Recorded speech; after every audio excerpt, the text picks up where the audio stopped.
राहुल गांधी जी का मैं इसलिए सम्मान करता हूँ, राहुल गांधी विपक्ष के एक मजबूत नेता है। जाना चाहिए, बिल्कुल जाना चाहिए, बिल्कुल जाना चाहिए। अगर राहुल गांधी अगर आवाज भी उठाता है, जैसे लोकसभा पार्लियामेंट चलेगी तो उसमें भी अगर राहुल गांधी हमारी आवाज उठाता है तो नेता प्रतिपक्ष का ये धर्म बनता है। राहुल गांधी अगर ये आवाज उठाता है तो उसको मेरा सलूट है।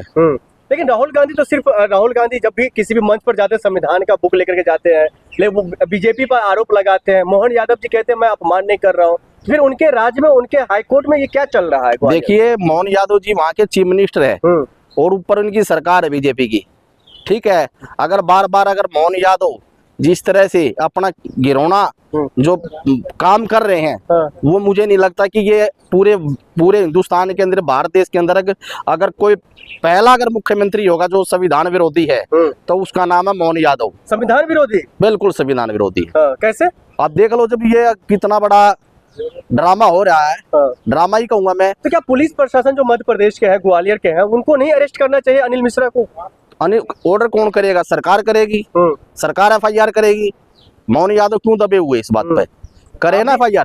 आप भी एक पर्ची लेकर के आए हुए हरियाणा से, जो वहाँ का एजुकेशन सिस्टम जो है वो काफी खराब है, क्या कहेंगे इसको लेकर? देखिए, हरियाणा के अंदर 2013 में हरियाणा के अंदर मैं ये मानता हूं कि हरियाणा सरकार इतनी भ्रष्ट सरकार है, एजुकेशन के मामले में तो बिल्कुल जीरो है। हरियाणा सरकार के एजुकेशन मिनिस्टर को मेरा एक निवेदन है, हरियाणा के एजुकेशन मिनिस्टर को मेरा एक निवेदन है, और हरियाणा के जितने भी दलित समाज के विधायक हैं, जिन्होंने जनता ने उनको चुना है, उनके प्रोफेसर 2013 में जो प्रोफेसर जो बनाए गए थे। नैब सिंह सैनी तो लगातार कह रहे थे हमने सिर्फ एजुकेशन मामलों को ही तो बढ़ावा दिया। अच्छा, अपनी सरकार मैं ये बता रहा हूँ, क्या आपको इसीलिए भरोसा नहीं है जो बीजेपी की सरकार है? बात बीजेपी की सरकार की नहीं है। बीजेपी की सरकार ने ये बिल्कुल सरेआम ये दिखा दिया कि हम दलित विरोधी है, चाहे वो प्रोफेसर हो, चाहे वो कोई कर्मचारी हो, चाहे कुछ भी हो। जिन कर्मचारियों का हरियाणा सरकार ने, एजुकेशन डिपार्टमेंट ने जो शोषण किया दलित समाज के प्रोफेसरों का, 2013 में उनको हेडमास्टर बनाया गया था। आज तक उनको हेडमास्टर का कोई भी प्रावधान नहीं दिया गया। आज भी वो दलित समाज के जो भी प्रोफेसर है, मैं उनका लिस्ट दिखाऊंगा। देखो, ये देख लीजिए, ये देखिए, ये आपके ये कितने हेडमास्टर SC समाज से है, OBC समाज से है।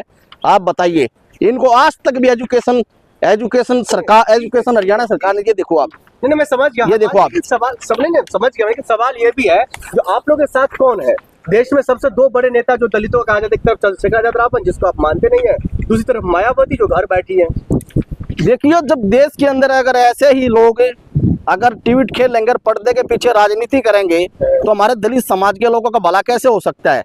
हरियाणा सरकार की ये देखिए कितनी बड़ी। मायावती पे भी भरोसा नहीं? मैंने बिल्कुल भी नहीं है, मैंने बिल्कुल भी नहीं। अगर मायावती जी के अंदर अगर दलितों की रक्षा करने का अगर तात्पर्य है, चंद्रशेखर के अंदर जो तात्पर्य है, चंद्रशेखर जी से मैं ये कहता हूँ, हरियाणा के अंदर ये जो मसला है एजुकेशन प्रोफेसरों का, ये उठाए ना एक बार आके।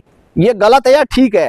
अगर ये गलत है तो इन पर को मानहानि का मुकदमा करे। आप कभी मतलब उनके ऑफिस में चंद्रशेखर जी हो या फिर मायावती जी हो? मेरे को जाने की जरूरत क्या है चंद्रशेखर और मायावती जी के पास जाने के लिए? मेरे को जरूरत क्या उनसे? इतनी समस्याएं गिना रहे हैं, दलितों के साथ इतनी बड़ी समस्याएं हो। मैं तो ये निवेदन करना चाहता हूँ चंद्रशेखर रावत से, मायावती जी से, जो हरियाणा के जो दलित समाज के जो लोग हैं, जो प्रोफेसर लगे थे 2013 में, आज तक उनको इंसाफ क्यों नहीं मिला?